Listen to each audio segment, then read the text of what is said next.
امریکا څه وخت وړاندې له افغانستان سره خپل $1 میلیارډ مرسته قطع کړه، خو نن ورځ تازه یې بیا ویلي چې افغانستان سره به $15 میلیون مرسته کوي. دا چې دغه مرسته یې بیا د څه لپاره کړې ده، په همدغه ویډیو کې ټول جزئیات راسره کتلی شئ. درنو لیدونکو السلام علیکم. د امریکا متحده ایالاتو له کوایډا 19 سره د مبارزې په پار له اړمنو هیوادونو سره د مرستې لپاره د خپلو مرستو اندازه اعلان کړه. په دغه مرستندویه صندوق کې له افغانستان سره د $15 میلیونه مرسته ځانګړې شوې ده.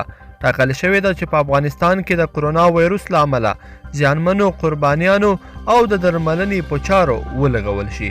په ورته مهال په کابل کې د امریکا سفارت پرون په خپله تازه بیان کې وویل چې له ځانګړې شوي $15 میلیونري مرستې څخه به 15 په افغانستان کې د کرونا وایروس د پیښو د قربانیانو په تشخیص او د کورونیو د بې ځایه شویو پر درملنه ولګوي. دوی زیاتوي چې پاتې $10 میلیونه به د روغتیا نړیوال سازمان ته ورکوي تر څو په افغانستان کې د کرونا پر وړاندې مبارزه کې ولګوي. دا په داسې حال کې ده چې وړمه ورځ د عامې روغتیا وزیر ښاغلي پیروزالدین پیروز رسنیو ته په خپله وینا کې وویل چې له کرونا سره د مبارزې لپاره په دغه وزارت ته ځانګړې شوې بودیجه کمه ده او د وایروس لمنه پراخه ده. نوموړي زیاته کړه چې په هیواد کې د بارانونو له امله د دغه وایروس د ډیر خپرېدو خبر ورکړل. دوی وویل یو اړخ ته دوی له کرونا سره د مبارزې لپاره بودیجه کمه ده او بل پلو په هیواد کې روانو پسرلنیو بارانونو د دغه وایروس د ډیري د خپرېدا لامل شوی دی او اندېښنه یې څرګنده کړه چې په راتلونکو ورځو کې به دغه وایروس د هیواد ډیرو سیمو ته ورسیږي.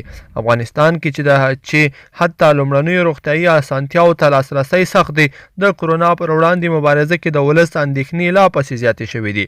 تر دې مهاله په ټول هیواد کې د کرونا 104 مثبتې پیښې ثبت شوې دي چې یوازې 9 په تیرو 40 ساعتونو کې رامنځته شوې دي.